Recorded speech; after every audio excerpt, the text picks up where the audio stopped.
Today I got time, yes. Today I got time, yes. Today I got time, yes.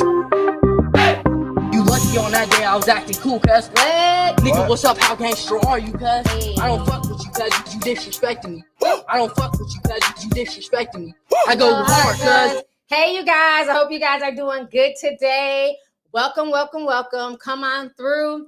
Oh my gosh. First and foremost, let me thank everybody who came to the live show. Was it impromptu? It was kind of impromptu. Usually I do Spotify lives, and as you guys know, the Spotify live app is no more. They took it off of the Google Play Store, Apple Store, so you can't download it anymore. It's a dead app. And so I am working on building my own app, but I ended up doing the call-in show Friday, and it was very interesting. It was good. Like, I like the fact that I was able to like just talk to so many different people. The chat, I went back and I watched it. Oh my gosh, the chat was off the chain. Y'all was going in. I mean, it was a lot of opinions back and forth, good comments, shady comments, but I was here for it. And we had over 6,000 people in here on Friday. You could barely read the chat if you were here live.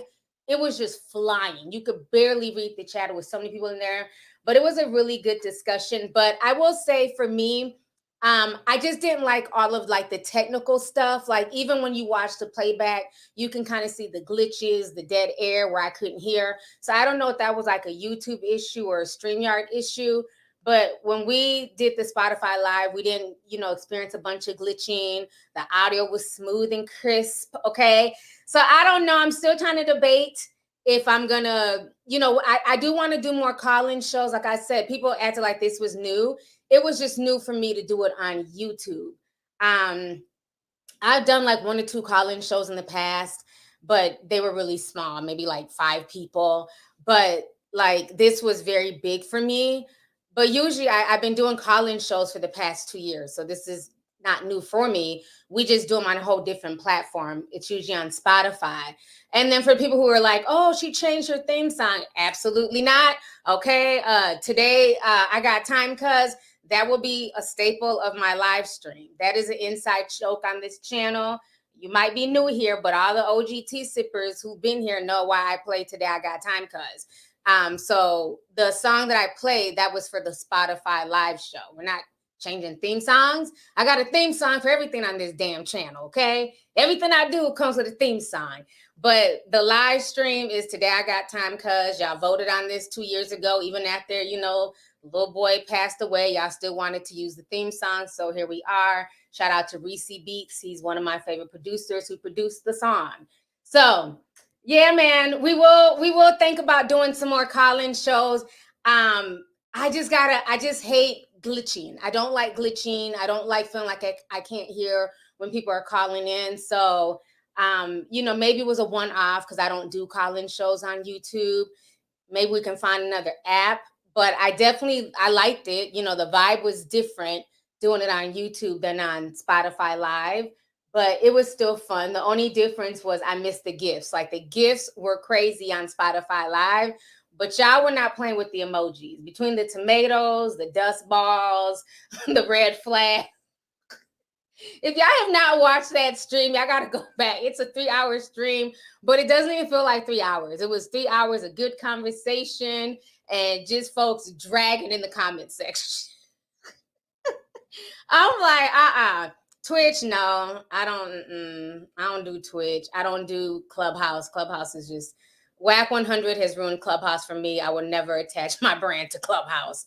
Right now, my app, I talked to my developer the other day.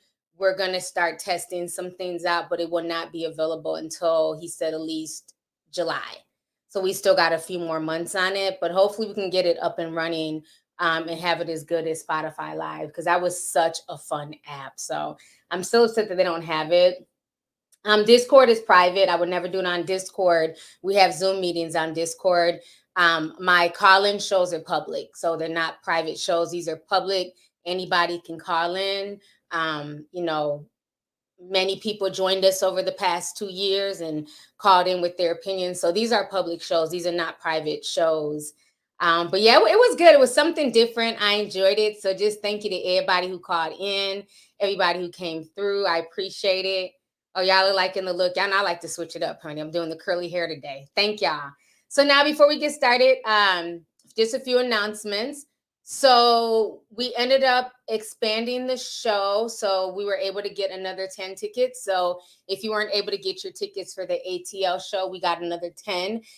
We're able to make a bit more space. Also, we do have 2 vendor slots open because 2 of the vendors were unable to come through last minute changes. So if you want to vend, contact us as well. And what else? Oh, yeah. And if you want your pre-made t-shirts for Atlanta, or if you just want, if you know that you're wanting to support or whatever, you can get a pre-made t-shirt sent to you as well. All of the information is on lovelyti.podcast.com. And I'll pin the website and everything once the stream is over down below. So if you want to have a shirt specifically in your size, we'll have different sizes in Atlanta, but if you want to get a specific size or make sure that your shirt is not sold out, you can pre-order. So want to make sure I got all the announcements out the way, honey, but I can't wait. I can't believe it's going to be in 2 weeks. 2 weeks is the event. So I can't wait to see everyone. So now let's go ahead and talk. It is a lot going on in this world, honey. It's a lot of things going on in the mainstream with AI, the industry, the job market. A lot of things are changing. So if you guys do not know, Burger King had announced the other day that they are basically shutting down over 400 locations. And we had talked about this on Discord last week. And now, it's more mainstream now. More mainstream publications are talking about this. And so, I noticed a lot of people are kind of like making fun. Like, I get it. Maybe, Burger King is not McDonald's. Like, I get that. But it was a lot of people just, laughing like, oh, I don't even know how long they stayed in business and Burger King sucks. And I just kind of didn't really like the nonchalant attitude I was seeing on social media concerning the whole Burger King thing. And so this is what I had wrote on Instagram here. Let me pull it up.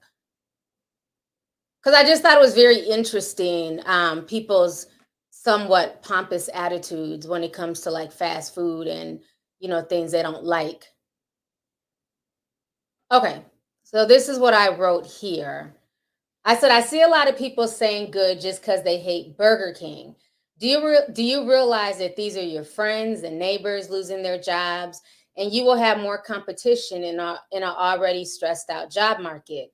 More people may even have to apply for government assistance till they find a job, which means more taxes will be coming out of your check to help sustain those out of work. On top of BK, over 200 retailers are now downsizing / going out of business for good in 2023. Be careful being so nonchalant about other people's livelihoods. Your job could be next. Shaking my head.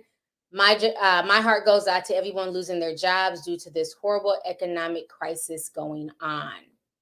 So that is the truth. And it's not just Burger King. We have Bed Bath & Beyond. We have Ross. We have a lot of stores. Even when you go into a lot of Kohl's around the country, I feel like Kohl's is about to shut down any minute. It's so empty in there. So it's a lot of people going through it. And one of the things that's really bringing this on, one is automation, through AI and robots. And 3, it's just like these companies that they're not making the sales and not making the money that they once were making. So they're trying to downsize. Well, it's also hitting the mainstream industry. If you guys do not know, yes, Bed Bath & Beyond. Thank you. Malevolent Elephant. Thank you. So it's a lot of stores, but it's also hitting now Hollywood. So for y'all who don't know, the writers in Hollywood have been talking about going on strike now for the past few weeks. They went on strike. I believe it started maybe last Thursday or something. I don't know. But they're on strike. And Right now, a lot of your favorite shows are playing reruns. This goes for late night shows, Netflix, shows that are supposed to be airing new episodes right now are all in reruns. And one of the things being talked about is the fact that these writers are scared that AI is going to take their jobs. So a lot of them are very, very nervous about this because it's almost like, I remember when the writer's strike went on strike back in 2007, years ago. I remember this happening. And it was almost like, they had to come up with some type of agreement because at that point, you need writers. What people don't understand is that when Jimmy Fallon is sitting his ass up there, it's not his jokes that he's telling. Somebody has written this for him. And writers are an essential part of Hollywood. They write show scripts and jokes and movies and things like that. But over the years, their pay is not up to that like other people in Hollywood. And a lot of them are fighting to get residuals. As we know, actors get residuals, directors, everybody in Hollywood gets residuals, but writers. And they're also fighting for that as well. Like if I wrote a story and now this is being played on Netflix, I too should get residuals. People want more money and it's understandable. So a lot of talk is being discussed, like, should we bow to the writers or can Chat GPT just do it? And can you really tell the difference between an AI writing a story and a human being? And to be honest with you, as much as I've been playing with Chat GPT and asking it questions and watching videos and stories that were created by Chat GPT, I can't say that I know the difference. And that's scary. Just like the art community is going through it as well, that somebody posted a picture on Discord of this woman, and this woman looked like she was staring into my soul. And the person posted, I forgot who posted it, and they're like, this is AI generated. And I was very confused. I said, well, I'm confused. What part of it is AI? Because I just assumed maybe the room that the woman was in was AI, or maybe the candles. They said the entire picture was drawn by AI. When I tell you this, if y'all seen the picture, it's in the technology room. The lady looked like she was staring in my soul. It looked like a real woman. And the entire thing was done by AI. Like when I say staring, I'm talking about her eyes, the pupils. It looked like a real, almost like a photograph. It didn't even look like it was an artist rendering. This is how real this picture looked. So it's getting to the point where we're only on Chat GPT 4. We're only like on the second version of Midjourney.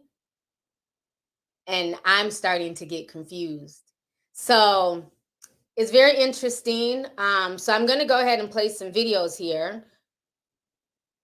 So we'll start with the writer's strike, and then we'll go on to what Snoop Dogg is saying about the situation as well. So give me just a moment here to share my screen. Okay, here we go.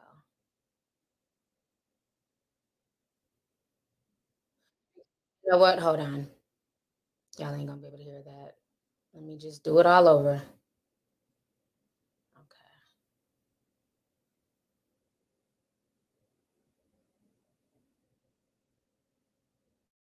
Okay, here we go.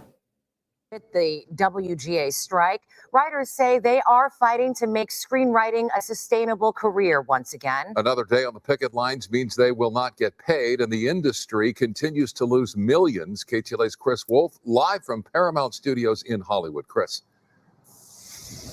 Yeah, Micah and Cher, demonstrators outside Paramount Pictures here in Hollywood are gone for the day, but they are certainly dedicated and determined. A lot of the people I spoke with on those picket lines today are very concerned about the threat of artificial intelligence taking their jobs. Pencils down. Members of the Writers Guild of America are now speaking with their voices and actions, not their pens, pencils, or keyboards. A fair contract! Now! Do you see a resolution in sight? I don't. The last strike was 3 months. One before that was 5 months.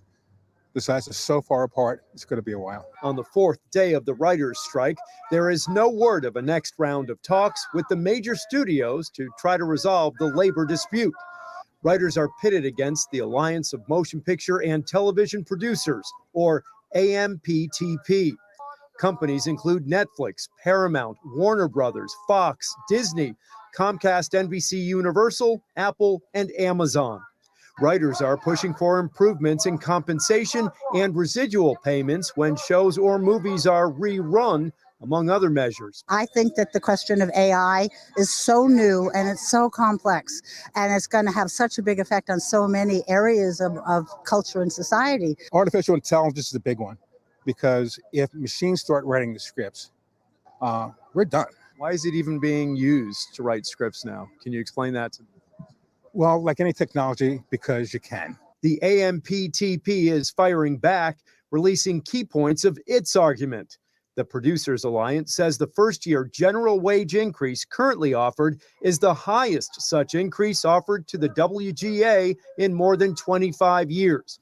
And the companies say they're offering to create a new category of rates to benefit mid-level writers. Producers say they're offering improvements on streaming residuals and add that WGA demands on mandatory staffing in a writer's room, whether the writers are needed or not, and guarantees of employment are unreasonable. In order to create great storytelling, we need great writers. Right. And we need the whole industry to work together. And everybody deserves to be paid fairly. We will have much more on this development. All right, let me come back on the screen here. So as you guys see, this is getting, very serious. And, I hate to be, I told you so, but how long have we been talking about it on my little insignificant channel? I've been talking about AI, automation, literally for the past 5 years. 5 years. One of my very first live streams was talking about how automation, it was taking over the truck driving industry, how they are, doing these self-driving trucks. We talked about pizza shops having robot pizza makers. I was talking about this 5 years ago. So it's very interesting now to watch people be so shocked at where we're at. The writing has been on the wall for years. And I think with this issue, if I can be frank, with everything that's going on in California, people are looking at it like they're being greedy. They want more money, this and that. The problem is, even though, yes, this is the most that writers have been paid in 20 years, the cost of living is also high as fuck in places like Cali. Let's not act like they're living somewhere in the Midwest or even in some small southern town. They are living in one of the most expensive cities in America. You're literally punished right now for being a Californian. We got the mansion tax going on in the Bay Area. Y'all refuse to hold people accountable who do not need the rent moratorium. You guys are literally punishing mom and pop renters for people who just don't want to pay their rent. Y'all are not listening to the people in California.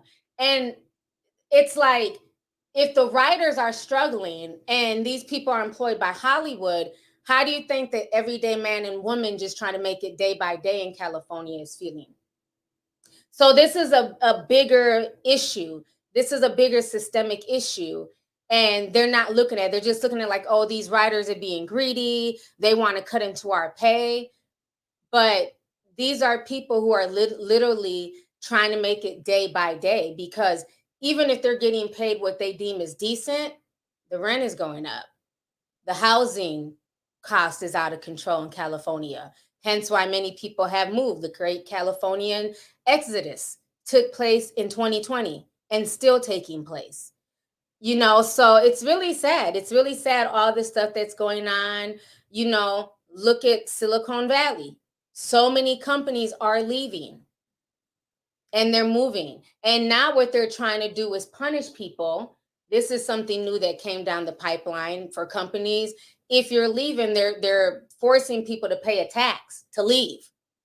That's coming down the books. So it's very interesting. It's very interesting what's going on in California. But let me go ahead and also play what Snoop Dogg had to say, because Snoop Dogg recently, he was at the Milken Institute 2023 Global Conference in Beverly Hills, California.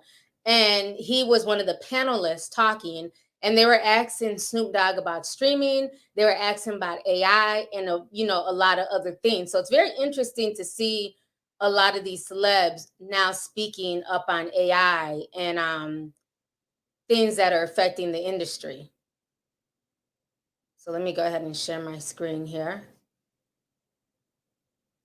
That's what's actually, those moves are actually what helped to usher in hip hop and make it what it is on streaming today. So from that perspective, I think we're well positioned, with my history at Apple, our ability to plug into physical in the way that we can now, like no other company, just seeing exactly the pie chart of streaming in the United States, streaming globally. It's an exciting time, really it is, I must say, It's exciting, but streaming got to get their shit together, because I don't understand how the fuck you get paid off of that shit. Like, I mean, can somebody explain to me how you can get 1 billion streams and not get $1 million? Like, that shit don't make sense to me. Like, I don't know who the fuck running the streaming industry, if you in here or not. But nigga, you need to give us some information on how the fuck to track this money down. Because 1 + 1 ain't adding up to 2. That shit don't add up. And I have to say it, because that's the main gripe with a lot of us artists, is that we do major numbers with streams and this shit, but it don't add up to the money. Like, what the fuck is the money? When I first came out, my records would sell based off of physical. If you sold 1 million copies, that means if $9.99, $9 million, you get this percentage. That's what it is. So if I sell how many streams, how much money do I get? It's not being translated, and it's not working for the artist right now. And I just want to speak to that. In the music industry, like, that's fucked up. And we need to find a way to figure that out. The same way the writers are figuring out. The writers are striking because streaming, they can't get paid. Because when it's on the platform, it's not like in the box office. In the box office, if it does all these numbers, you may get an up. Oh, it did this many, here's another check. But on streaming, you got 300,000 hours that somebody watched your movie. Where's the money? And I know I'm going off a script right now, but fuck it. This is business. Yeah. This is business. You know what I'm saying? This is a room full of business people, and somebody may hear this and be able to do something about it, so that way the next artist don't have to struggle or cry or try to figure out how to get to his money. Because some of these artists are streaming millions and millions and millions and millions of fucking streams, and they don't got no millions of dollars in their pocket. So I just wanted to say that. Yeah. Yeah. Talk that talk. Well, another thing these writers are striking about is AI and the use of AI by the studios to write scripts, let's say. Yeah. And you mentioned Drake and The Weeknd. We recently saw, an AI version of a collaboration between those two. Of course, Snoop, dying to know your thoughts on this. Well, I got a motherfucking AI right now that they done made for me. This nigga can talk to me. I'm like, man, this nigga can hold a real conversation. Like, for real, like, it's blowing my mind, because I watched movies on this as a kid years ago when I used to see this shit, and I'm like, what is going on? Then I heard the old dude that created AI talking about, this is not safe because the AI's got their own minds and these motherfuckers gonna start doing their own shit. I'm like, is we in a fucking movie right now or what? The fuck, man? So do I need to invest in the AI so I can have one with me? Or, like, do y'all know? Shit, what the fuck? All right. Snoop is a mess. Let me come back on the screen here. So you guys heard what he had to say. Again, proof. These celebrities are struggling. But when you say something, you're hating, you're being mean, they're finding out that they too can be replaced. Hollywood don't care about none of that mush mouth shit. Y'all want to be out here acting a fool, getting arrested every other day, causing these companies money. You can and will be replaced. We got AI Drake out here dropping good music. Sorry, I like AI Drake. I told y'all that in my last deep dive. That song was fire. And AI Weekend, AI Kanye, you know, so it's very interesting. But he's very right about the streaming services. But again, I don't understand, like, why are we having these conversations now in 2023? People have been saying this for years. I know I've made videos years ago talking about streaming and the music industry and how a lot of these artists are definitely worth more in death when they're alive. And one thing about streaming, we have to understand that when companies and when the people, powers that be, run things, they do things with an outlook on the future. If you go back and you read some of the old music contracts from back in the day, I believe Prince was exposing some, maybe MJ. Even before there was ever digital anything, they would say in the contracts, in the future music, outside of record sales, physical sales. These were words that were in the contract. So that lets you know 20, 30, 40 years ago, they had the wherewithal of forethought. They knew where the industry was going in the next 20, 30, 40 years, but we weren't paying attention. We were living in the now. You mean to tell me that the record label just had no idea that there would be something like Napster coming down the pipeline? You better go back and really research. They've been known this. And this is why all of that stuff, it was just all a play to get regulations to eventually move everything from physical to digital. Because with digital, you can manipulate numbers. When it comes to physical CDs, physical records, you have to have physical people go into the store and buy physical discs. Somebody has to physically make that packaging. With digital, it's not as much work. And they can play with the numbers. So they can say, well, yeah, you got 1 million listens, but it's only worth this much. They can decide because they're the ones who are running the machine. So at this point, oh my God. Mo, oh my, all I see is dollar signs. Moneybag Mo is in the house. Oh my goodness. Mo, thank you so much. She sent $399 twice. Oh my gosh. Thank you so much for that. I'm shocked right now. Wow. Thank you. I really appreciate it. I'm like speechless right now because I didn't even expect that. Thank you so much, sis, just for always coming through and showing love. Wow. So in order for like Snoop and all them to like be able to even do anything, I don't even know if it's possible now because we've come so far along and everybody has gotten so used to streaming and the money. And I remember when Jay-Z was starting Tidal and people were saying that he was doing too much and he eventually sold Tidal. But this is what Jay-Z was also talking about years ago and people kind of dismissed it.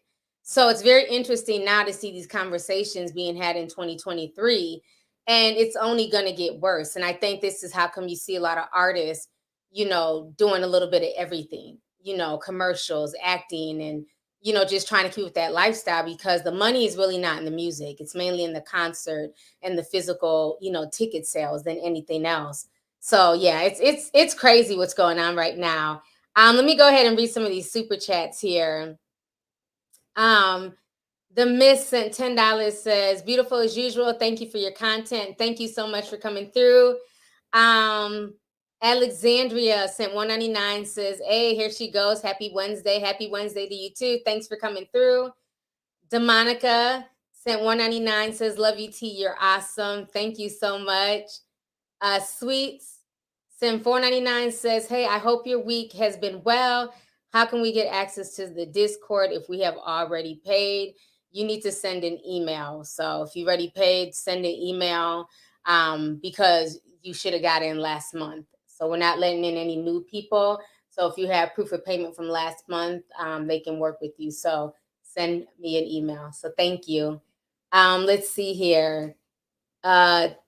Take a breath says, yes, I was praying you went live today, forcing myself to continue my workout. I've been unmotivated. I was like, if T's going live, I'm going walking. Looks like I'm going walking. Shake my head. Yes, keep that motivation up. You know what I mean? The other day I walked for 3 hours. I'm down 15 pounds.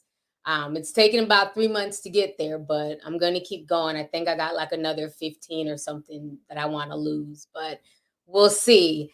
But thank you so much for the super chat. Life with Luje says, you look beautiful as always, T. Your face is slimming. Thank you so much. I appreciate you. Thank you. Madison Rain says, hey, T, you really keep me laughing all day long when I'm on campus with these live streams. Please never stop them. They keep me smiling. Thank you so much. I appreciate that. African Orchard Dude says, T, I'm in tears. AI cannot read your brain and turn them into text. They can read our minds now. I saw it on the news today. I saw that on the news too the other day. It's not perfected yet, but yeah, I can definitely see it doing that in the future, which is just freaky. You know, it's insane. But thank you for the super chat. Aaron Moore says, hey, Auntie, I'm loving the hair. Thank you for always entertaining us tea sippers. Also, will you be watching the new season of The Real House of Atlanta? I sure will. That is my show. I am definitely tuning in. So thank you.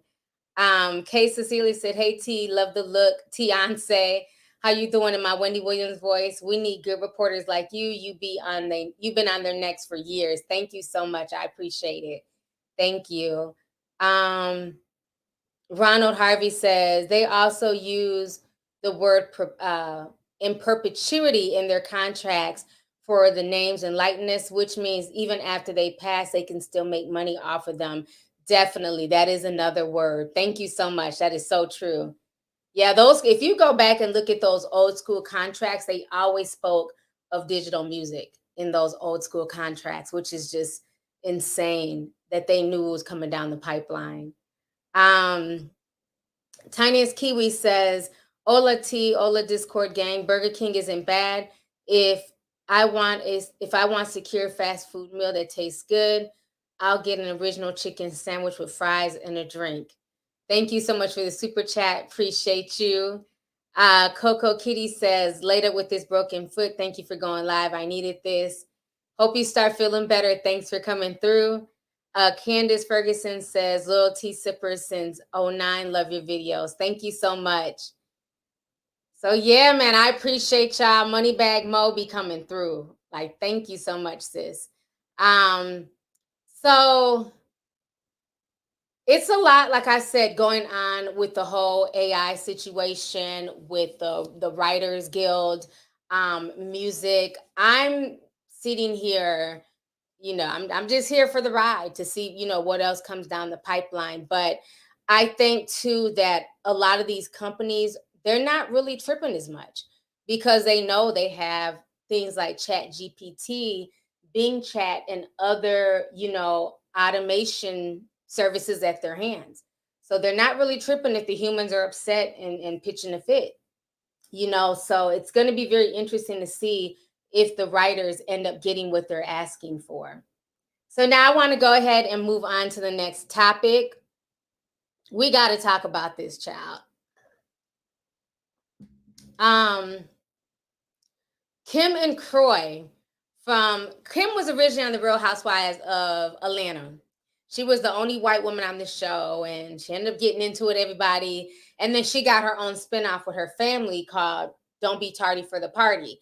And in that show was her husband, Kroy, that she had met. He was a Atlanta Falcons football player. She had her 2 daughters prior, and then they ended up having like 4 kids.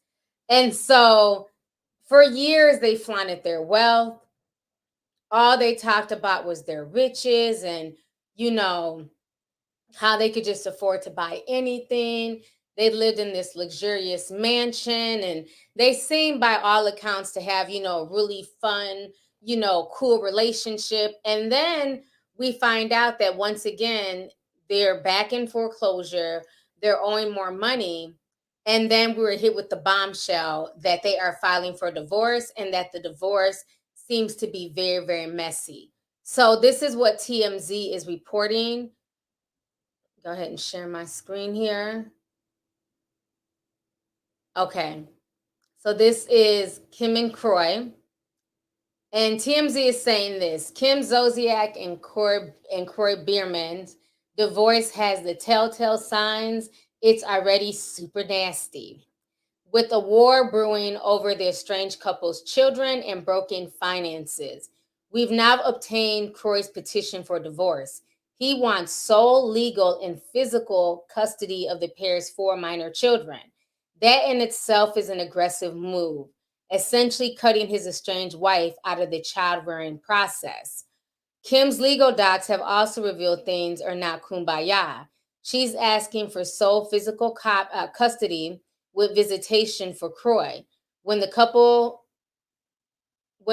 gets along, they typically ask for joint legal and physical custody, but neither seem to want that. Then they go on to say this is also the couple's home, which went into foreclosure earlier this year. Kroy's asking for possession of the home and that Kim be forced to vacate the property. Again, super aggressive.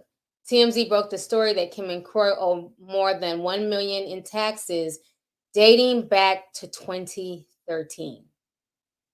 Okay. So this entire situation is a mess because, again, this couple has always acted like they had it like that. They were rich and the money was just flowing. And the fact that they have not paid their taxes since 2013 is just mind-boggling because they've seen this money. They've literally been living on Bravo checks, Instagram endorsement deals, and everything else. So I'm not understanding why they're not paying their bills. It's very confusing. So on top of that, Andy Cohen is also speaking out. So we're going to hear what Andy Cohen had to say about the situation. And Andy Cohen's one of the producers of the Housewives. I was very surprised. That was not the news I ever expected to get.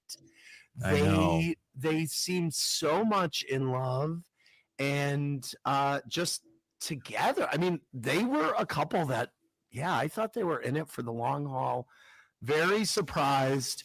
Sorry to hear that there may be some financial, issues. Yes. TMZ is reporting that they owe $1 million to the IRS. Texted a little bit with Kim yesterday.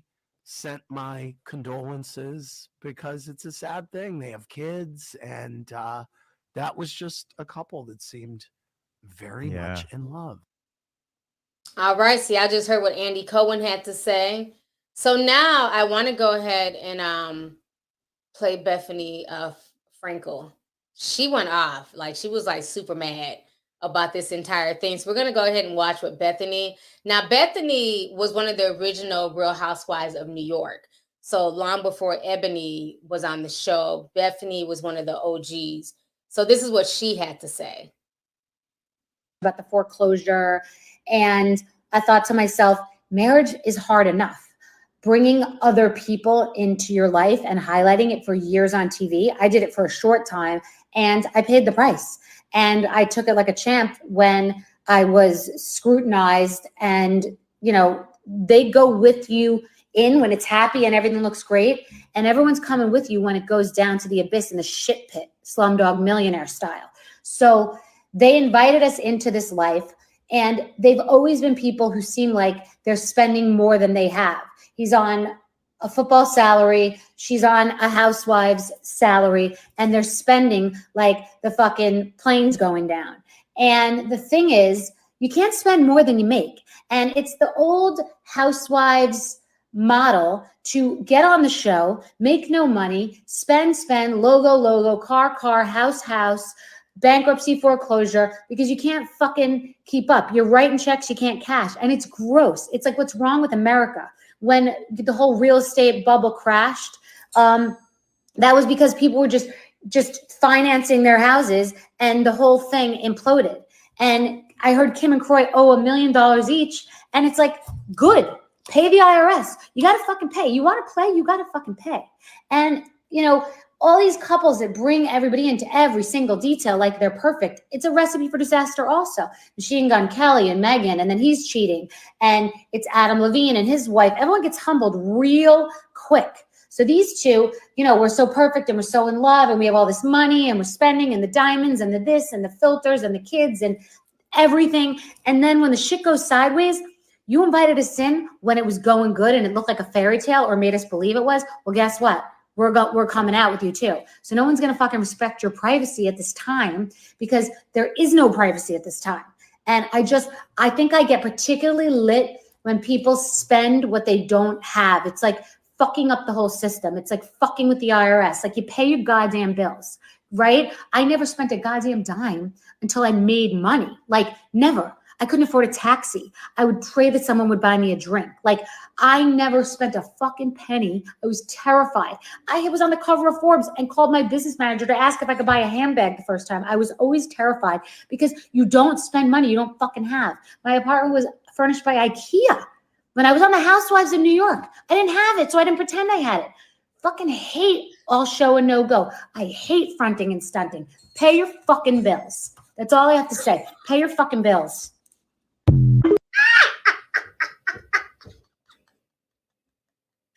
Oh my God. Tell us why you really mad, Bethany. Whew. Kim must owe her some money because Bethany went hard and baby, I am here for it. I love white on white violence, honey. I love male rage, okay? Bethany was not playing. You keep your foot on her neck, okay? Thank you, because you know what we say, we're just some bitter black bitches. Bethany said, nah, fuck that bitch. You need to pay your bills. You over here fronting and stunting, acting like your relationship is perfect. All you're doing is buying diamonds and filters and shit. Oh, Bethany, let her have it, and I'm here for it, okay? Yes, I am.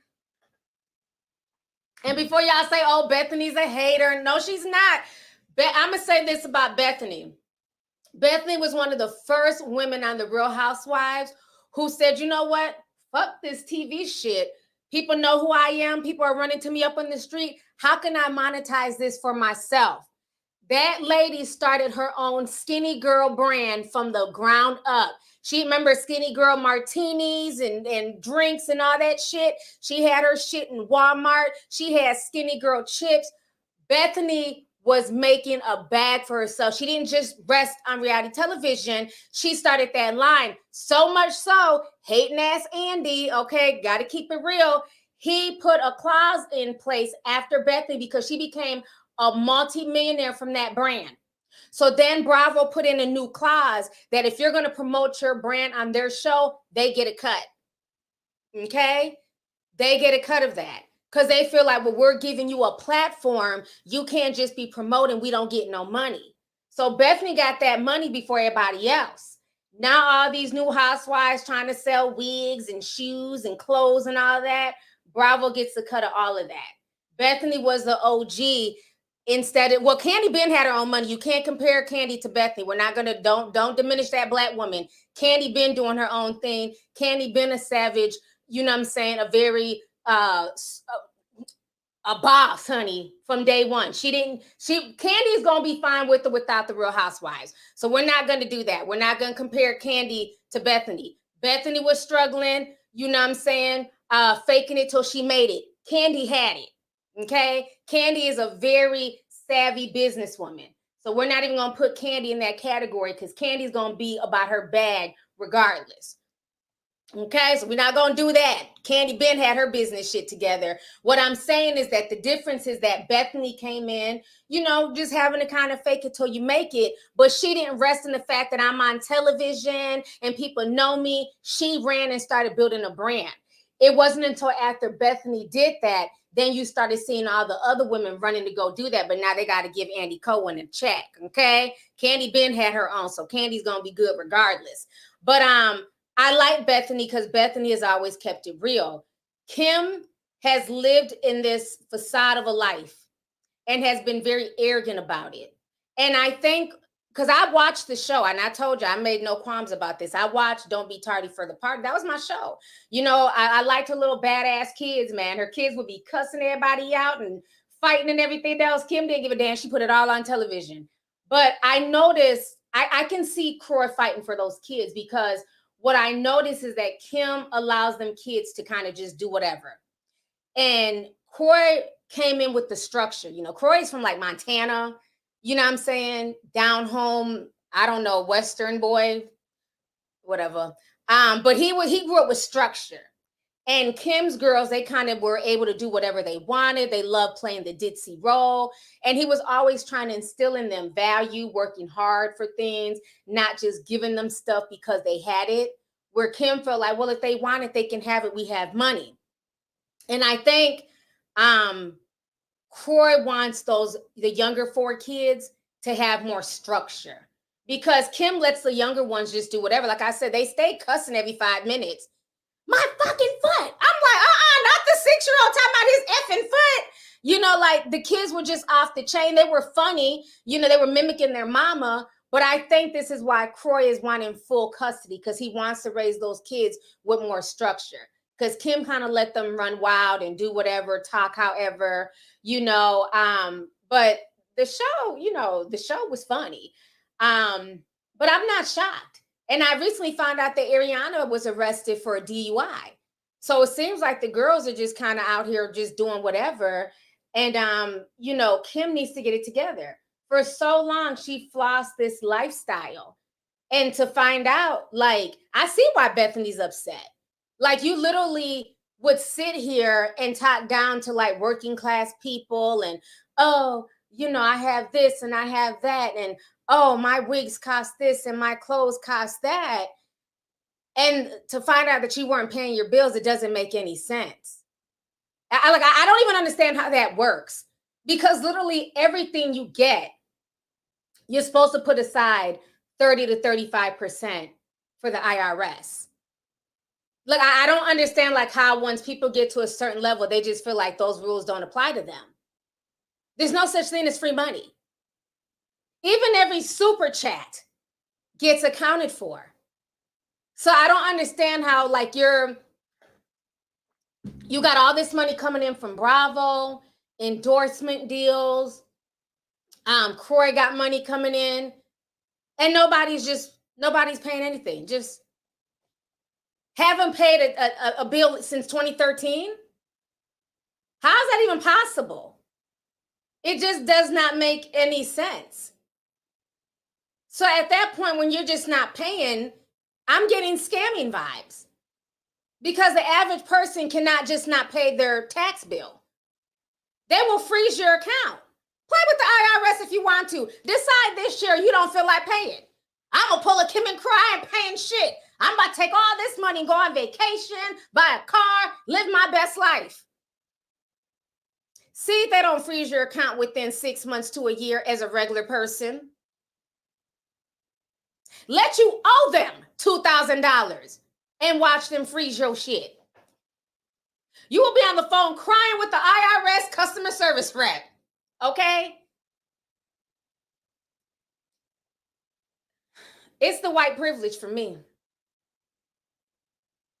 We've seen Wesley Snipes arrested in jail twice. Y'all not ready for that conversation. He went to jail not once but twice for tax evasion. Wesley said, I ain't paying shit. Fuck this. It's my money. He found out the hard way. It's not your money. Okay, so I just don't understand how does this go on for so long? Like I feel away. They said I owed one time $2,500. I had moved from my home in South Carolina. Supposedly they weren't able to get a hold of me.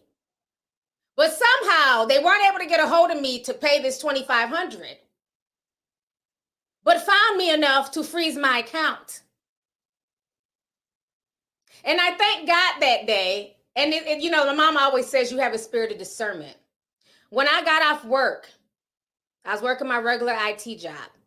I got off work that Friday, and something in my spirit said, fill up your gas tank. Don't know what. Usually I would just wait till the weekend. I filled up my gas tank. And I'll never forget that weekend. I stayed home. I didn't go anywhere that weekend.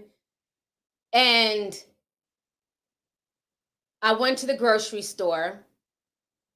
Debit card didn't work. Came back rejected. I couldn't get groceries. Put everything back. And I'm like, what the hell is going on? And then I tried to make a few more purchases. Card wasn't working. I called my bank and I'm like, what is going on? This was Saturday. Later on that day, I called like the 24-hour line. They're like, your account's been frozen by the IRS, this and that. So now I'm just like, what in the world? And so they're like, you have to call this number. There's nothing we can do. So when I tell you during my break, I go into like the office, like I asked my manager, can I, go into a private room because I don't know what's going on. I had gas in my car, so I was able to get to work. And when I tell you I am breaking down crying because I have no idea what's going on. All I know that I got rent coming up, I can't buy groceries, and my account is frozen. They said that they had tried to find me. There was some type of discrepancy in a tax return from like 4 years ago that they had gave me an overpayment of $2,500 and I owed that money back. And I had to do a payment plan or give them the $2,500 right there and then. I didn't have $2,500 to just give the IRS. So they put me on a payment plan for a few months. And I remember I was crying and she was like, just calm down. You're okay. This happens a lot. I said, but why would y'all just freeze my account? If y'all could find me to freeze my account, why wouldn't y'all just call me? She's like, well, that's not how it goes. But anyways, I was able to pay it off within 3 months. But this is just me keeping it real. So I get Bethany for being upset because she probably done had her account frozen too because she's a little bit too angry. You know what I mean? But this is what happens to regular people. When you owe money, so I don't play with the IRS. They get their money. I got a CPA on deck, all that shit, accountants, everything. And then I had to double check the accountants to make sure they're not fucking up. So it's just like, how does this go on? I'm trying to figure out. Because I owed $2,500 and everything was frozen. I was snotty nose, red eye. My manager had to come in there and give me a hug and let me know it was going to be okay. And they ain't paid shit since 2013. And they're still, and imagine, their show was on the air. Their show was on the air. They're still flossing and buying stuff. And this is why I always tell y'all, everything that glitters is not gold. And this is why I don't envy nobody I see on television. I don't do relationship goals. I don't care about what people have. I buy and I obtain what I can afford to buy. And if I can't afford it, I don't need it. Point blank, period. I still have the mentality of that girl who's still working a 9 to 5 every day, as opposed to somebody who's okay. I'm doing a lot better now than I was years ago, but I still have that girl's mentality because I refuse to ever be in that type of situation. So I get Bethany. When you've worked hard and try to do the right thing, and then you got people talking down on folks, walking around with their nose in the air like they're that guy or girl, and then you find out they don't pay their bills, but then they'll talk about you for shopping at Ross and not having Givenchy and all this other goofy shit. Knowing that they're literally several mortgage payments behind and really don't even have a pot to piss in, and all they have is their name.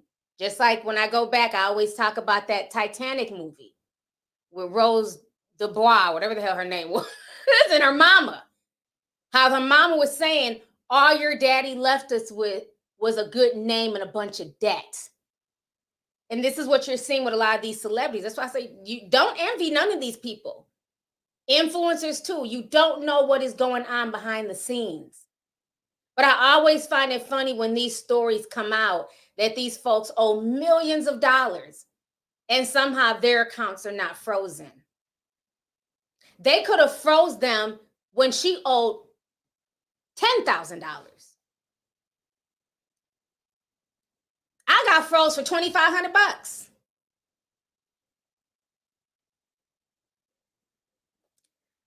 Just keeping it real. So yeah, it's sad. I don't get how it even gets to that point. But again, it's the privilege. It's the privilege of it. Somebody said Lori Harvey owes $5 million. Let me Google. Not pretty Lori, not Steve. Let me teach you how to get a man, Harvey's daughter. Let me Google this shit. Lori Harvey owes $5 million.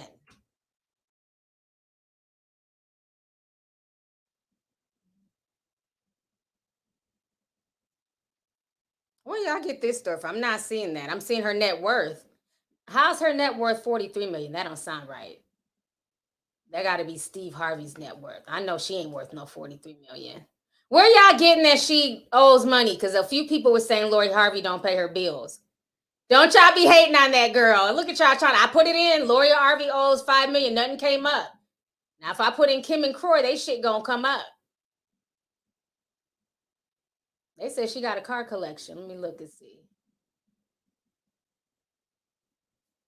Don't y'all be hating on that girl. She don't owe nobody no money. It didn't come up. Y'all in the chat line on Lori. Y'all quit hating on Lori. I put it in there too. Let me show y'all. I mean, unless y'all can find me the article, I don't see where she owes anybody anything. Don't spread fake news around here. I put it in. That lady don't owe nobody no money. Why y'all lying on Lori? Nothing comes up about her owing $5 million. So we're not going to do that. Leave that girl alone. Y'all stay hating on Lori just because she pretty and then, you know what I'm saying, stay with a new man every 6 months. But yeah, no, I mean, like real talk, I find it just really, just very interesting that now Kim and Kroy are going through this and, you know, they owe all this money after flossing for years on social media, you know. So I'm here for Bethany Dragon.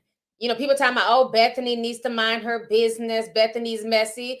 Why does, like, I hate, like, this is what I hate about social media. As soon as it's one of y'all's faves, everybody needs to mind their business and give them grace. But when it's somebody that y'all don't like, oh, y'all are here for the tea. Why do y'all pick and choose?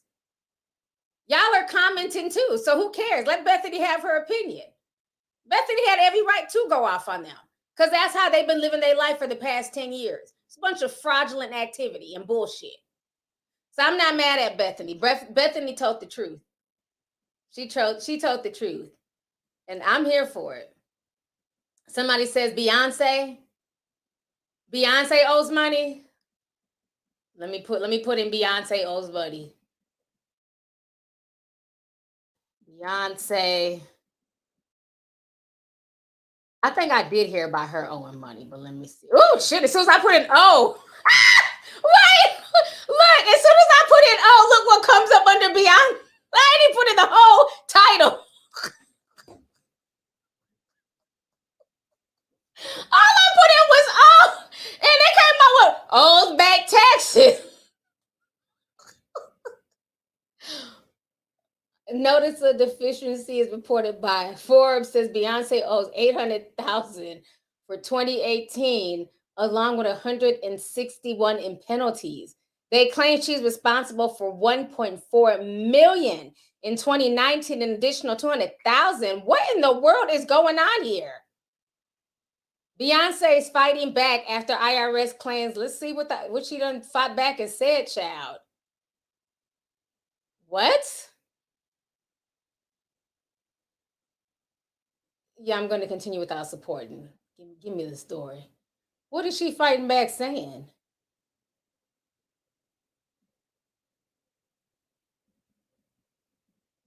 Beyonce's Be Good recognizes that. Okay, now y'all talking about, see, all these clickbait ass articles, they're not even saying what Beyonce is fighting back saying. They're going to post Beyonce at a concert. Child, well, if she owes them, she's wrong too. I don't care who you are, so shit.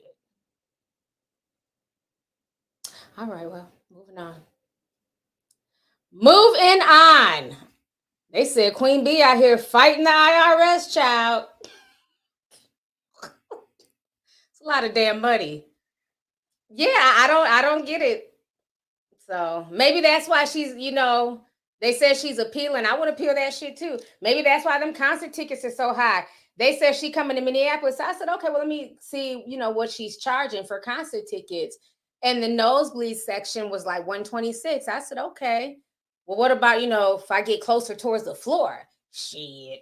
Them floor tickets were starting at $500. The most expensive I saw was over $4,000.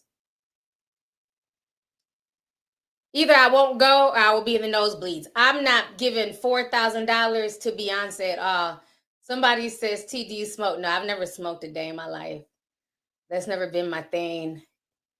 I can't smoke. I got to keep my lungs as healthy as possible. So physically, I can't smoke anything. But kudos to y'all who smoke, child. But yeah, if I go to her concert, I damn sure won't be on the floor.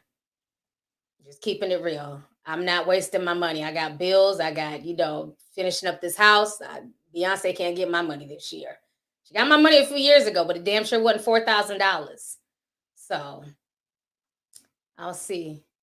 Somebody said Beyonce would never see you at a concert. Yeah, not for that price. So maybe that's why she's charging $4,000 for floor seats, to get rid of this damn IRS tax bill. That's a lot.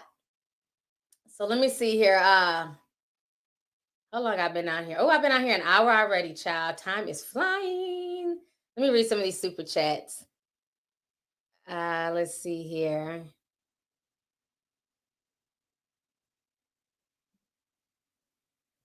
Unpopular Party says, T, I love your content. Been watching since I was in high school. You look amazing and I love your live streams. You did the other day. Hopefully next time I get to join in. Thank you so much. Thank you for the super chat. Yeah, I do want to do more call-in shows. I just got to make sure like the connection is right. I just did not like all the going in and out, it was just real wonky. So hope I can find something else a little bit better, but thank you so much. I appreciate you. Jeremy Diaz sent 20. Hey, Jeremy. He says streaming platforms have deals with labels where they give them a set amount of money. The labels allot the money based on the number of streams. For example, an indie artist on the same label as Drake won't see as much money since his numbers are billions. Yes, I definitely agree about that. And that's why I say a lot of artists need to take it up with these labels, because the labels fought Spotify and Apple to make sure that they got their money. So the problem is that the labels are not allocating the money properly.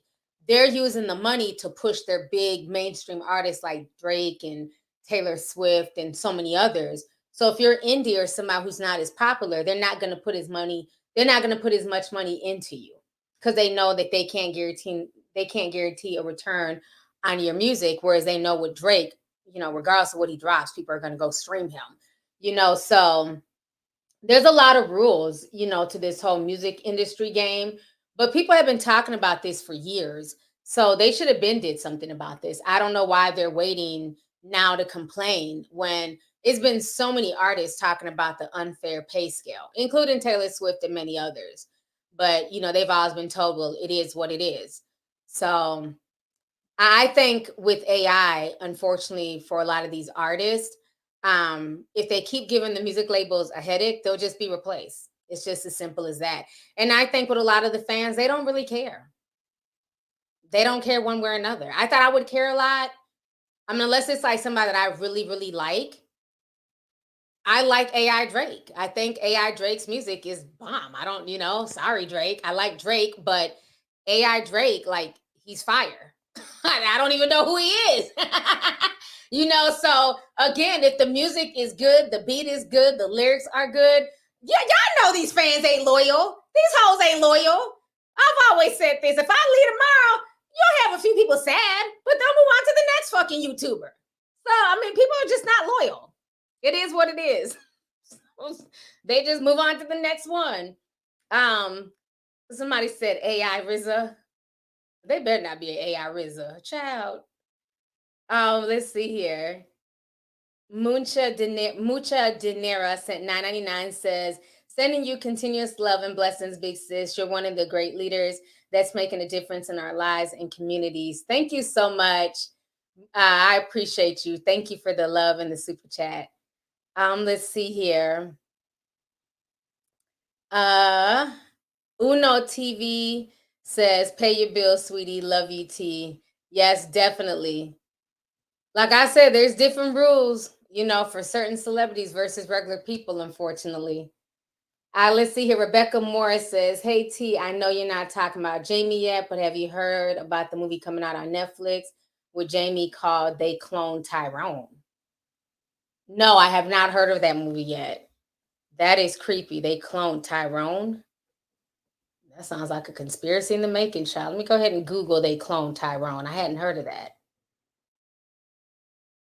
Oh, that's the movie he's working on. If the Truman Show drunk a bottle of vodka. Okay. We'll talk about Jamie Foxx in a minute. Thank you for that. Let's see here. The one and only Wall says, on this good earth, there are three people you don't mess with: the I, the R, the R, and the S. Yeah, I've heard that. But, you know, things can happen. It's not, you know, sometimes you're not even messing with them. You know, things can happen and they will freeze your shit till they get their little $2,000, child. J Universe says, I feel like it does have something to do with white privilege. Let them accumulate millions and then come and collect like the devil. Thank you for the super chat. Kayla Sanfai says, hey, T, I saw a clip of yours. Hold on. Hey, T, you saw the clip from the Renaissance tour. I saw them and now I don't want to go. About to sell these tickets. No, I haven't seen anything from the Renaissance tour. I'm gonna have to look it up. You're talking like you was it Illuminati confirmed? I need details. I haven't seen any clips yet. Let's see here. Aurelia Haywood. Okay, I got it. I got the pronunciation. Says, I'm getting ready for work. I will catch the playback later. Just wanted to tell you I love you. I love you too. Thank you for stopping through, sis. Have a good day at work. Thank you. Kayla says, I saw the tour package for $3,000 to meet Mama Tina, not Beyonce. Also, thank you for this. I cried at work today and I needed a laugh. Who the hell is paying $3,000 to meet Mama Tina? No shade. But if I'm spending $3,000, I need Beyonce in my face. No, I'm not paying $3,000. What is Mama Tina about to do? Like, is she gonna cook for y'all? She gonna give y'all some warm milk and tuck you in? What is Mama Tina about to do for $3,000? Oh, hell no. If I'm spending money, Beyonce better be back there. Them twins better be back there. Blue Ivy better be tap dancing. Jay-Z better be back there with them dreadlocks, shaking them. Come in the club, shaking my dress. I want the whole damn family back there for $3,000. Not just Mama Tina. I guess. And the Beehive will pay that money. I won't. If I'm paying $3,000, I want to see the artist. I want a hug. I want a picture. And I'm not doing group pictures. All y'all can't be in a picture with me and Beyonce. I refuse. $3,000 to see her mama? I mean, just think about how, like, no shade, okay? Mama Tina is that lady, okay? No shade. She gave birth to Queen Bee. But how arrogant is that? I don't have time, but y'all can just chill with my mama. That'd be like me doing my live show last year and saying, well, you know, I got other things to do, but here goes my mom, y'all. Enjoy. Y'all be like, okay, hey, Mama T. My mom's just sitting up there like, hi, y'all. Hey, everybody. Hi. Because my mom's real shy. So I was like, what's my mom going to do with the tea sippers? Like, what? That's crazy. Nah, Mama Tina better be back there dancing, doing the single ladies dance. She better be in full costume, high heels, all that shit for $3,000. Yeah, Solange better be back there. You know what I'm saying? Ready to fight something. I want to see the whole family. Jules be back there. Jules should be dancing. You know what I'm saying? Speaking to me in French and shit because he speaks several languages. I want the whole family back there for $3,000 if I can't get Beyonce. I refuse to just accept Mama Tina. Hell, bring Matthew Knowles and his side chicks back there too. Even the little side baby, the one that he don't claim, the real pretty chocolate one. The mama's still trying to make her famous. She be tap dancing and singing. Beautiful little girl. But Matthew Knowles said, oh no, I'm not turning you into Beyonce 2.30, okay? Bring her too for $3 grand. The audacity. That ain't cool. Beyonce, these fans are paying you money. You are supposed to be back there with your fans, not your mama. See that? See how she do y'all, Beehive? She said, well, after the show, I'm about to go rest with my man and my family, but here go my mama. Enjoy. That's crazy. So now let me go ahead. We got hit on this whole topic with Jamie Foxx. When I tell y'all, I am confused. I don't know what is going on with Jamie Foxx. I've been kind of waiting to talk about this because I just been waiting for more details. And it's like every day is something new. Last week, they claimed he was tweeting from the hospital. He was telling folks he was feeling good and thank y'all for the love and support. Hell, he was even thanking Nick Cannon. Well, then today, now they're talking about he might not make it. What is going on with Jamie Foxx? I'm really getting worried. So this is what the Jasmine brand posted earlier today. Share my tab here. So just last week, they claimed that he was doing good. He was tweeting from his hospital bed. Now they're saying this is today, May 10th. Jamie Foxx's family reportedly preparing for the worst as the actor battles an undisclosed medical complication. What is going on with Jamie Foxx? So this is what they're saying. According to Radar Online, the famed actor's loved ones are praying that he will fully recover from this mysterious health battle, but they are also preparing for the worst, a source reportedly shared. Jamie's people are saying he's doing okay and improving, while doctors try to get to the bottom of his problem, but he wouldn't be in the hospital this long if he's anything close to okay. This story comes days after we exclusively reported that insiders close to Jamie Foxx alleged that the top-ranked neurologist were flown to Atlanta by Jamie's team to help him through his recovery process. As previously reported, Jamie Foxx has been hospitalized for almost a month after he suffered an unexpected medical emergency. So something is not right. I'm not sure what is going on with Jamie. Some people are saying he had exposed Diddy, he exposed the Illuminati. There's all types of rumors swirling about. I don't want to engage in rumors. I really want to engage in facts because I think this is serious. I like Jamie Foxx. He's very unproblematic. He's a good father. You've never heard his daughter, Corinne, being involved in any mess, you know. And even when you listen to like Jamie Foxx's interviews, he knows how to tell a story. Like when he tells stories about like just him coming up in Hollywood, you literally can envision everything Jamie Foxx is saying. So to hear that he's not doing good is very heartbreaking. I know they said that he got hurt while filming this movie. So let's check out what this movie's about. Let me hold on, share this tab here. So this movie is called They Cloned Tyrone. If the Truman Show drank a bottle of vodka, says director Jewel Taylor. As the film's first trailer made it clear, They Cloned Tyrone doesn't quite look like anything else. Netflix's eye-popping conspiracy thriller bears a distinctive visual, wild looks for its central trio, John Boyega, Tiana Ferris, and Jamie Foxx, and off-the-wall tone to match its era-mixing style. Even the writer-director Jewel Taylor can't quite pitch it straight. If the Truman Show drank a bottle of vodka, what would the outcome be? He laughs, trying to explain his film to the Empire in the upcoming Secret Invasion issue. I don't even know what the hell they're talking about. I'm sorry. It's just a bunch of mouth salad. Like, what the fuck? Get to the point. Child, okay. All right. Is there a trailer?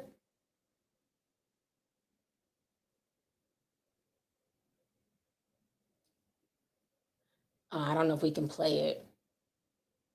I don't want to play it just because I don't want the stream to get snatched. I will play it later. But yeah, there's something going on. I think it's more serious. For him to have been in the hospital this long, and the fact that they're not saying what's wrong with him, and they're bringing in neurologists and all that stuff. Did he have a stroke? It's something with his brain. Did he have some type of seizure? It's very scary. What are y'all thinking is wrong with Jamie? Let me read the chat.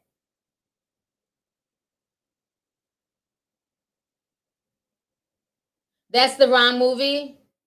Okay, what movie is he working on? Okay, hold on. Somebody just sent a super chat. Bella says that's not the movie he was working on when this happened. That movie was done last year. Oh, okay, thank you. Okay, so that was last year's movie? Okay, I haven't even heard of it. He wasn't filming Tyrone. He was filming Back in Action with Cameron Diaz when he suffered the medical emergency. Okay, let's bring up Back in Action. Thank you, guys. Let's bring that up. I want to see this Tyrone conspiracy movie. Okay, so he was filming Back in Action.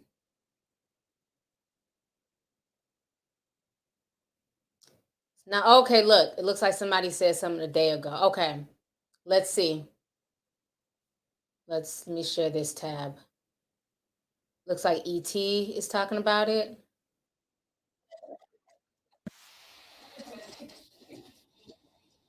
Frasier's off. Matt Cohen here with me now.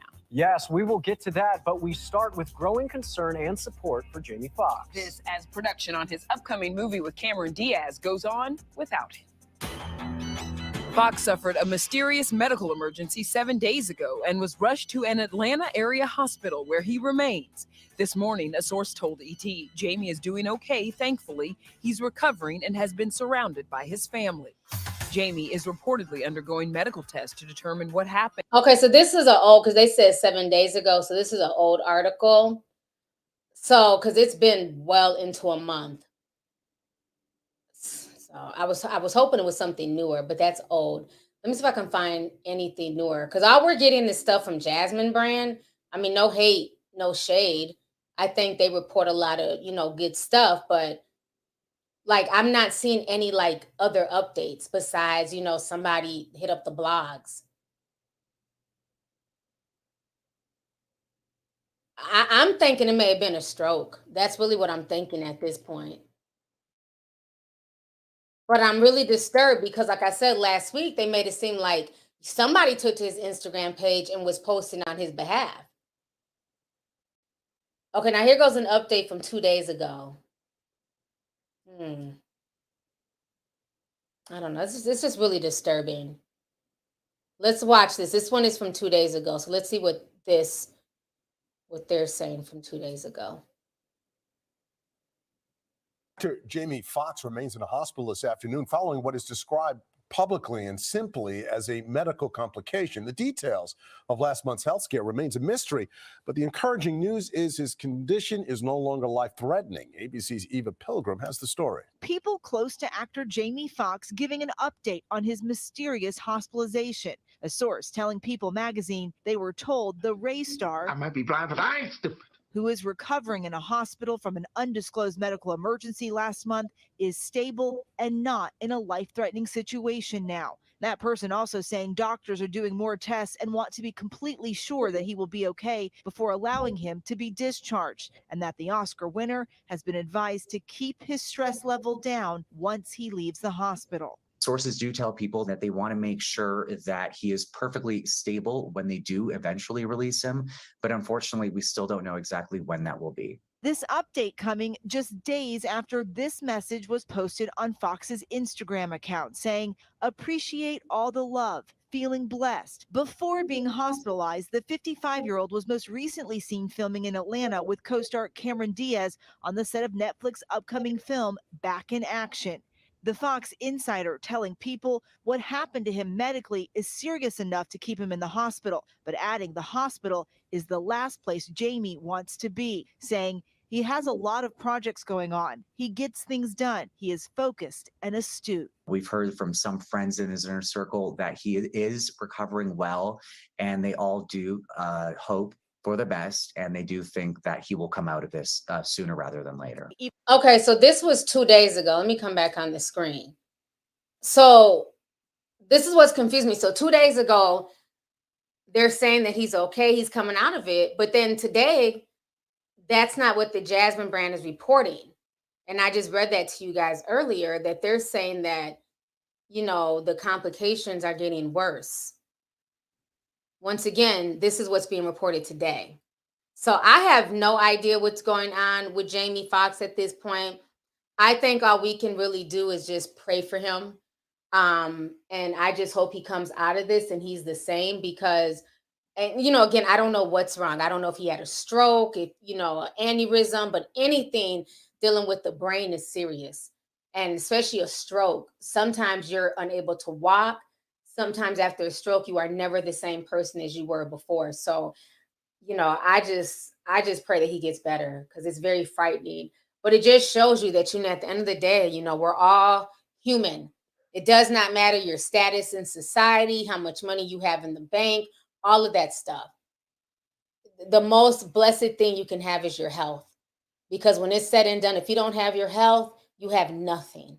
You have nothing at all. So just be grateful. Sometimes we get upset about, you know, why am I not here? Or why I don't have this? Or, you know, why am I struggling? But like I always tell you guys, be grateful for your health. Your health, you know, is just, it's a blessing to wake up every day and not even be in pain. It's a blessing to wake up and see a new day, you know, because some people just did not wake up today, or they're in the hospital, or they're suffering from pain, or they don't know how long they have, or they're battling cancer. So I think we should take this also as a way to just be grateful for your health, because strokes are no joke. So, and again, I'm not trying to say that's what he had. I don't know. But I know usually when you're hearing things dealing with the brain, that's where my mind goes, is a stroke or an aneurysm. So I just pray he gets better. I really do.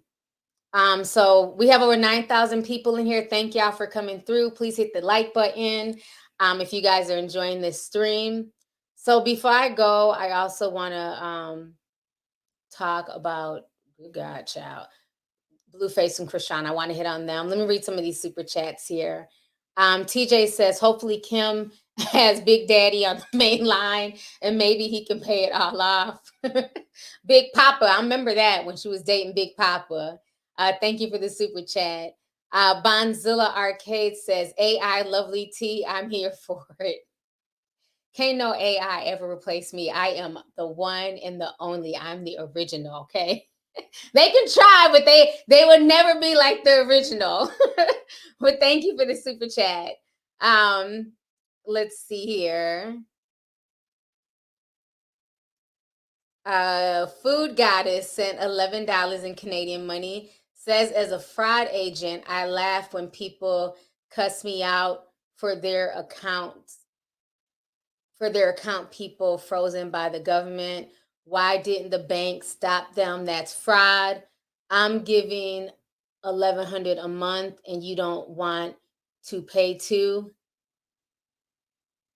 Because that was kind of choppy. You're saying that people get mad at the bank when they call to say, like, why didn't you stop the government from freezing the account? I don't know if they know this, but the government trumps the bank. So there's nothing the bank can do. Once the government sends something over, that trumps everything. So yeah, getting mad at the banker does nothing.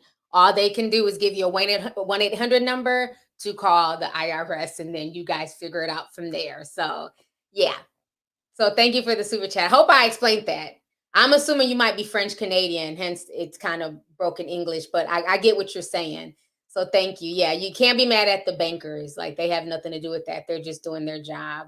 All they can do is give you a phone number. Let's see here. Somebody says, Nene says, how do you feel about Charleston calling CPS on finesse 2x artist, Little King on live. Oh, I don't know. I haven't watched Charleston White in months, so I don't know. I've kind of tuned out from Ratchet Gangbang YouTube. They were starting to drain me. So I'm back to watching the calm section. I'm back to my documentaries, my finance, not the finance scammers, but the other people talk about finance, the housing people. I watch a lot of those YouTubers. So yeah, I really honestly have not watched Charleston White.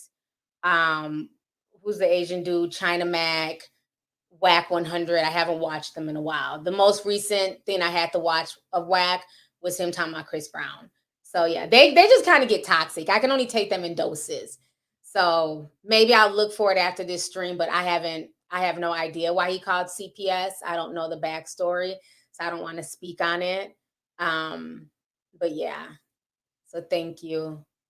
Let's see here. I think I read that. Jairus sent $10, says, I'm a board certified neurologist. He likely sustained I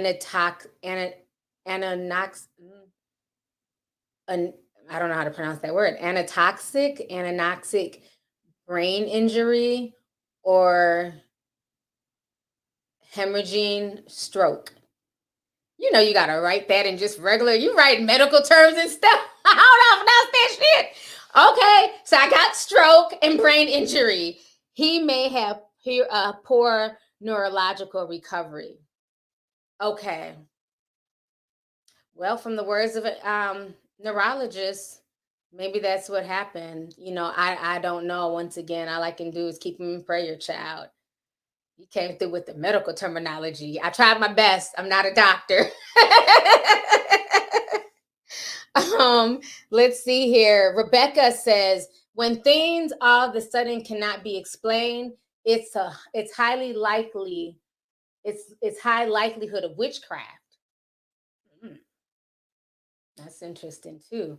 Who do you think is putting roots on Jamie? If you think it's witchcraft. Do you think Jamie was talking too much in some of these interviews and somebody done put the roots on him? I can talk about that all day. So I don't know. Some people are rolling their eyes, honey. I don't. Some of y'all are saying it's a stroke, and other folks are saying Diddy done put roots on him. The child, I don't know. Other people are saying it's drugs. I don't know. Tom Hanks. Why would Tom Hanks put a root on Jamie Foxx? Y'all just throwing out names. Y'all would be a messy in this stream. Diddy, Clive Davis, Tom Cruise. Why would Tom Cruise? Tom Cruise did it? I'm not fooling with y'all.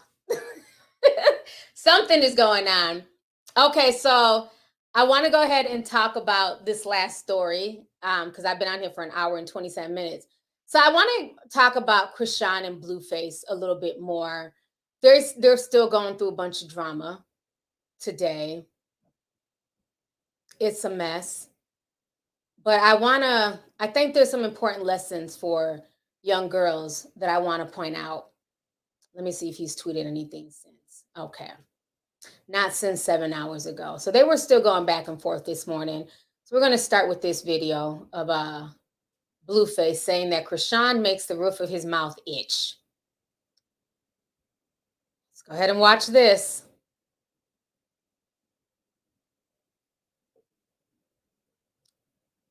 So let's see. Let me click on this. First, he said this. Remember, a bird gonna chase anybody with bread. So he was talking about Chrisean there. And then let's go ahead and click on this, child.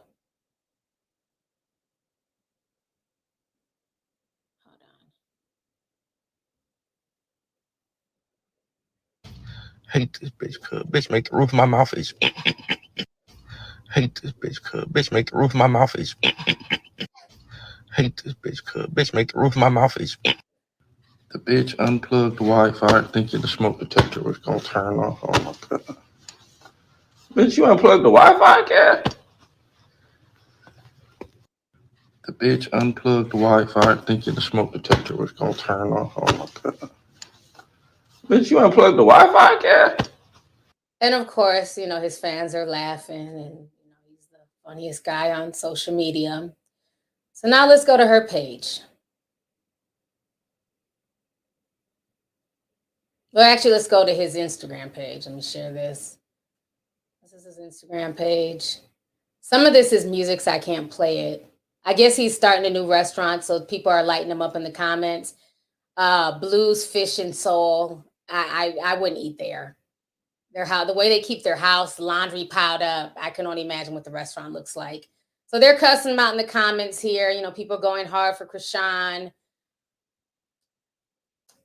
So let me go to his. This is what I noticed every time they argue where it goes viral. They always have some type of project to promote. So this is his stories. YouTube video. He promoted that 7 hours ago. I'm keeping it on mute just because the music. Hello, good morning, bitch. How you doing today? New video on YouTube. And here I think he has music playing. Make the money flip. Yeah, just loud, ratchet, crip music.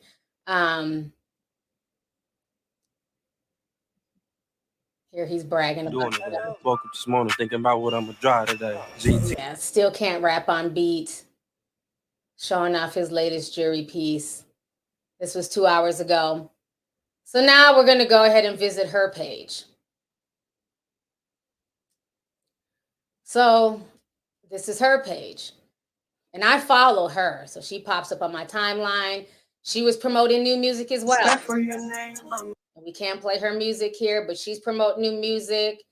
People are telling her she's the star. Make your own money, build, you know, happiness and foundation for your baby. All these people who are wasting their energy posting, you know, well wishes. Then I went to her stories today and I found this interesting. She's at your highest moment. And she's talking about writing. So that's music playing, more music, promoting her music video, just like the baby dad, promoting some motivational stuff. I found this disturbing.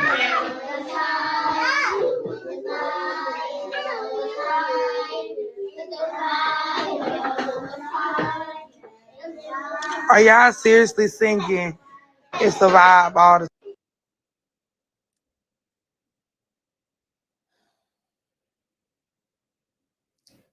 Y'all remember when that teacher called in? When I did my teacher calling show, the young girl, actually, she was a daycare. She worked with like preschool kids. And she was saying that so many of these young kids are coming in, mimicking Bad Girls Club, mimicking Baddies West, singing Chrisean songs. And I was shocked because she's literally talking about 3, 4, 5-year-olds. And then Chrisean posts a teacher who is posting a video of preschoolers in her classroom singing It's a Vibe all the time. This wasn't one kid singing it. This is the entire class. I heard little boy voices, little girl voices.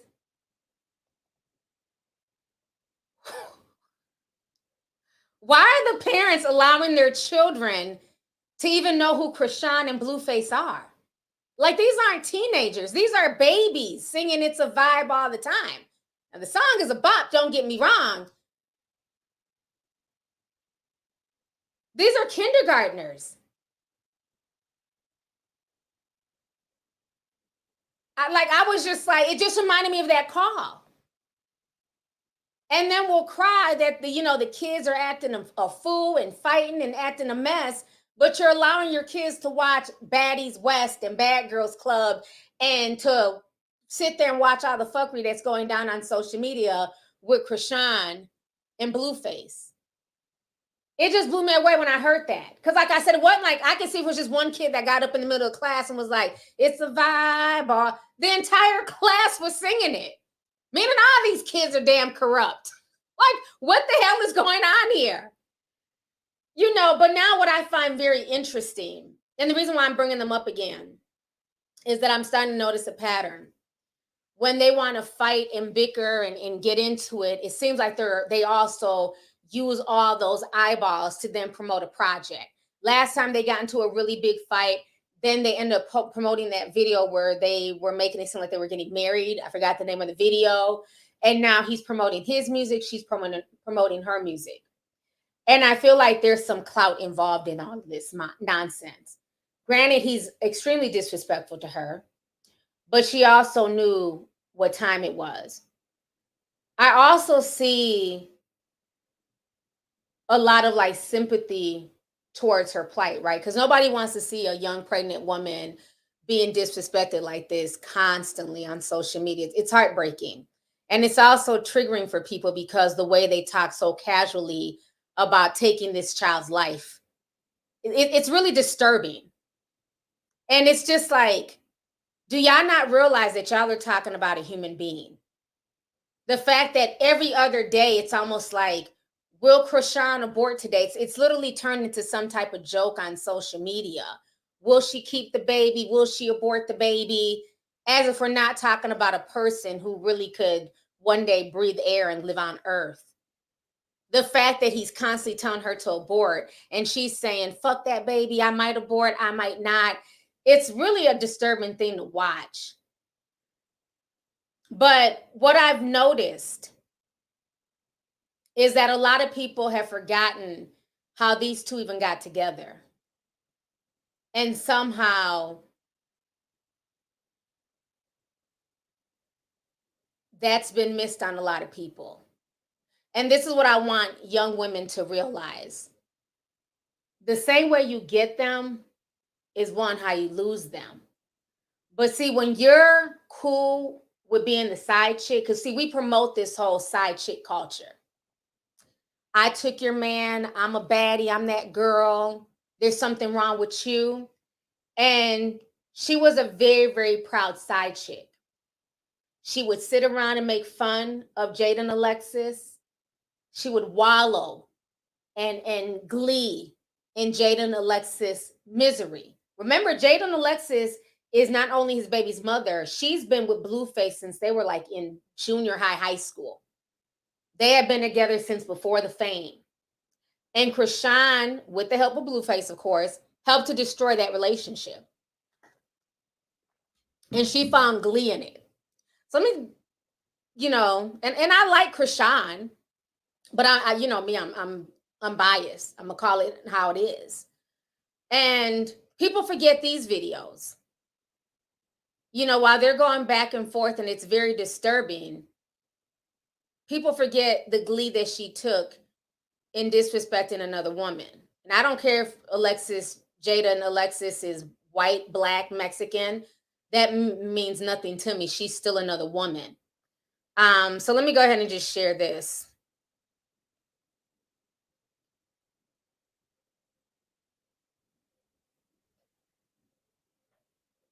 So this was her, I believe maybe 2 years ago. And this person keeps receipts on their mess.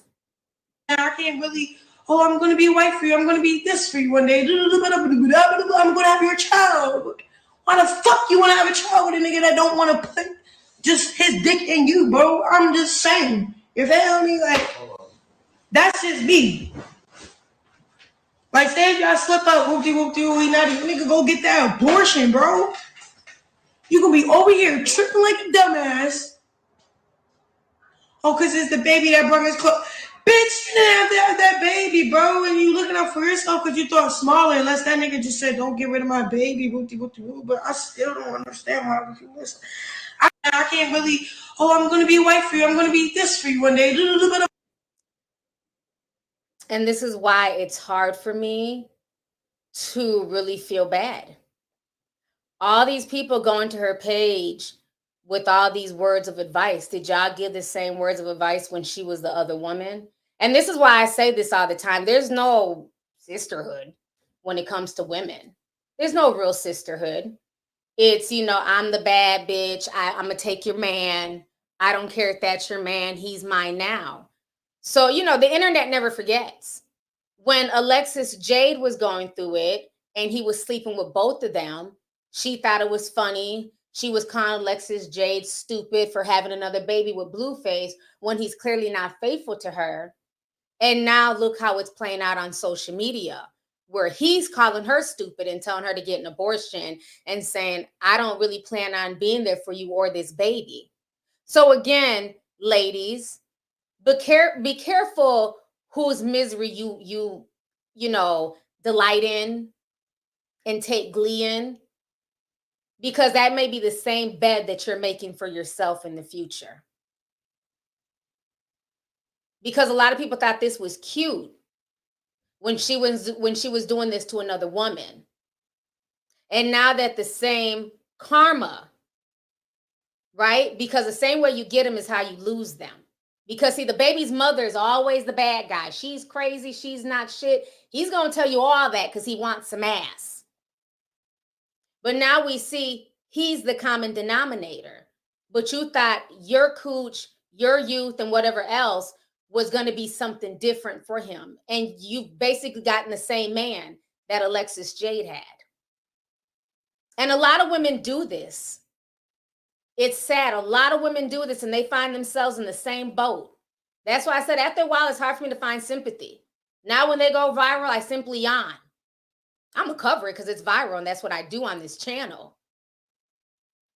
But it's hard for me to have a whole lot of sympathy for this clown show, because that's what it is. It's a clown show at this point. And they're using this baby as a storyline. This whole abortion narrative, like this is supposed to be funny or cute. She was telling another girl a year ago, 2 years ago, to have an abortion. So again, ladies, be careful how you come into your relationship with your man. Be careful taking glee in the destruction of another woman's relationship. Because now she's out here being embarrassed in the same way she was helping to embarrass Jaden Alexis a year, 2 years ago. But y'all not ready for that conversation. Yeah, the whole situation is a clown show, and it's sad.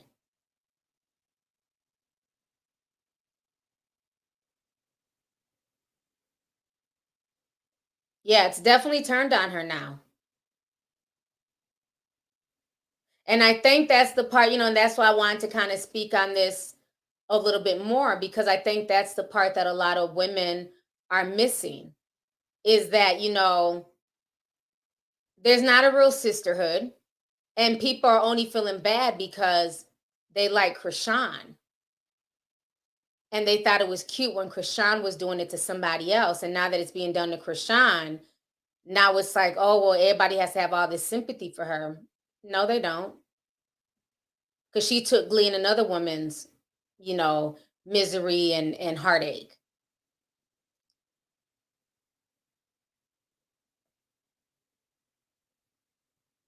There's a few other videos too.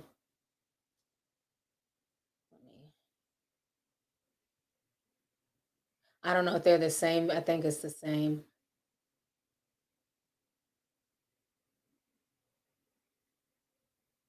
Yeah. So at the end of the day, be careful how you get into relationships with these men. Be careful, with this side chick mentality, being, gleeful about breaking up a so-called happy home.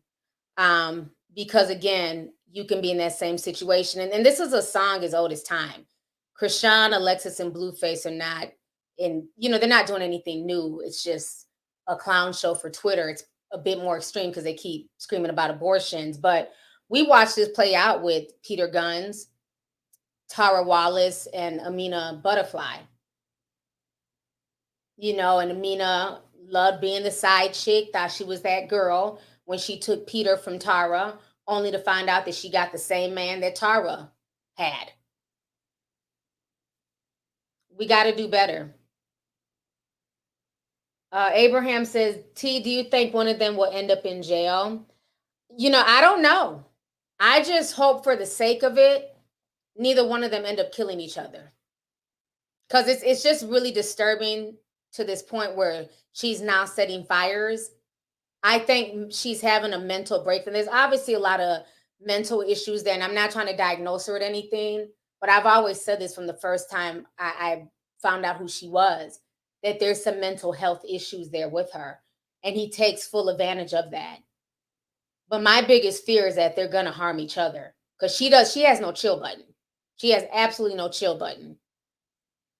And he revels in pushing her buttons. He gets off on that. So that's my biggest fear. I don't know if they'll end up in jail. I'm just praying they don't end up killing each other.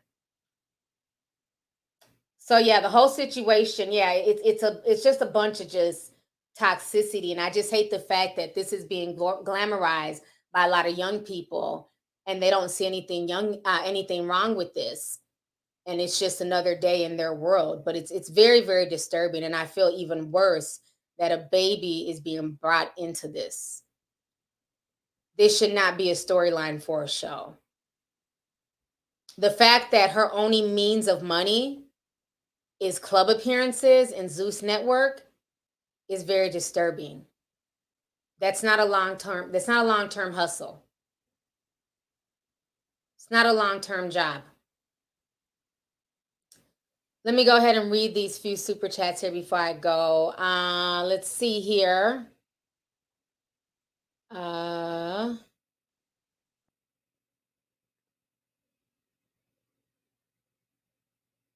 New Crown King sent $10. Thank you so much. Appreciate you. Opinionated presents the glam print. Says T, I think Blueface is doing that because he's her manager and he's using her. They did an interview on Clubhouse. He said he don't want to rap no more. He only wants to manage her career. Thank you so much for the $50 super chat. To be honest with you, I don't think he has a choice. I couldn't name you one Blueface song besides Bust Down Tatiana. I don't know any other Blueface songs. He's always dropping links. I don't know anybody who's listening to his music. So I think that it's not about him wanting to retire. He has no choice at this point. Nobody's checking for his music. So, it's like he's better off trying to manage her because people are at least checking for her. And I think that's the problem.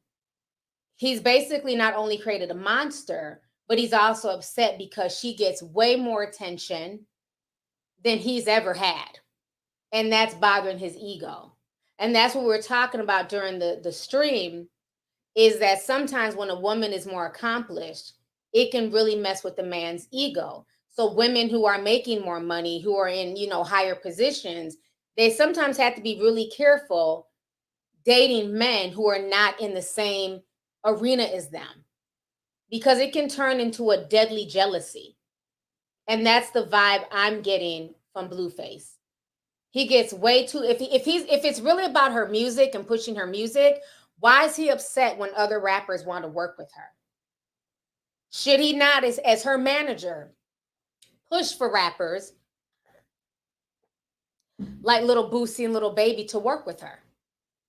Be in the studio so you know that there's no hanky-panky going on. Manage your artists, get a check. Or is it that he's upset because these same rappers don't and never had any wantings of working with him? So I don't think he's serious about managing her career. That's what he's feeding her to string her along. That career is the carrot on the stick. And he's dangling that over her head. He's not serious, because if he was serious, he would encourage her to get on a track with Rick Ross and these rappers who are hitting her up, who have never hit him up. And that's why he's really upset. At this point, she is the breadwinner. Because when she's in the club shaking her ass pregnant, and he's there right alongside her, he doesn't seem to be bothered. But when she's in the club shaking her ass with her friends and Boosie's in her face, now it's an issue. Now the womb ain't even safe. Now the kid ain't even safe in her womb, cuz. Now he's concerned about the baby in the womb. But he's not concerned when she's doing club appearances next to him, when she really should be at home, instead of sitting there around loud music all the time. But they have to pay the bills. And what's paying the bills right now is her club appearances. So yeah, it's crazy, but I don't believe for a fact that he's actually managing her. But thank you for the super chat, sis. Trendy Locks and 499 says, did you already talk about Snoop and AI? Child, I've been on here for 1 hour and 49 minutes. We talked about that at the beginning of the stream. But thank you for the super chat. Just wait for the playback. Yeah, the stream is almost over. Your mama's papa sent $100. Thank you so much. I appreciate you. They say, love your deep dives, team. Your PayPal link does not work. I would love to support you more, but YT blocks my super chats. Hope this one goes through from the West Side with love. Thank you so much. I know you've been telling me that the past few streams, it was not allowing you to send super chats. So I'm very grateful that this one came through. I'll check my PayPal link again. I don't know why that wouldn't be working. The Cash App link is always down below as well, and that works as well if you ever want to support on Cash App. But thank you so much for the super chat, and thank you for just being a longtime supporter of my channel. It means a lot to me, so thank you. That was my California peoples right there. Let's see here. Jennifer sent $4.99 says, in 2019, I suffered a pulmonary embolism and almost ended my life. My son is 4 years old and tells me that he's grateful to have me as a mom.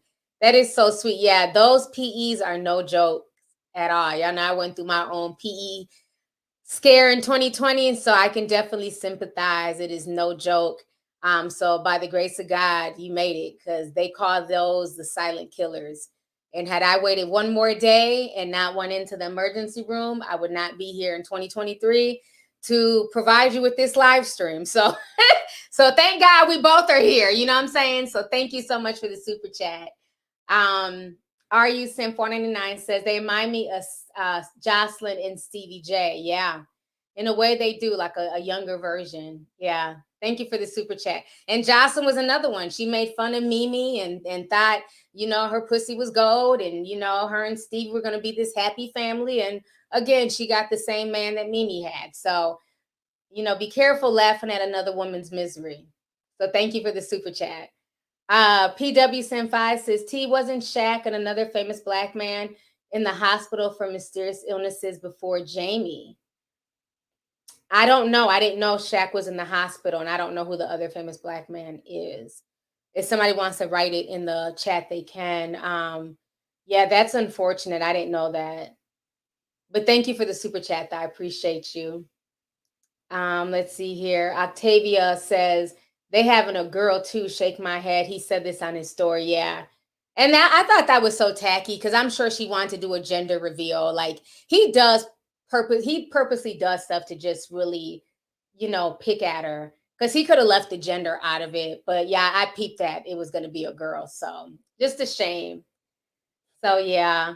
Well, on that note, you guys, I've been on here for almost 2 hours. I want to thank everybody for coming to this stream. I appreciate you guys. Thank you to everybody who sent a super chat. Thank you guys. I hope you guys had a good night and enjoyed everything that we talked about today. So on that note, I'm going to go ahead and get up out of here. I will see you guys soon in Atlanta. Don't forget to buy your tickets if you haven't gotten one already. And I'll talk to you guys later. Bye. Have a good night, everyone.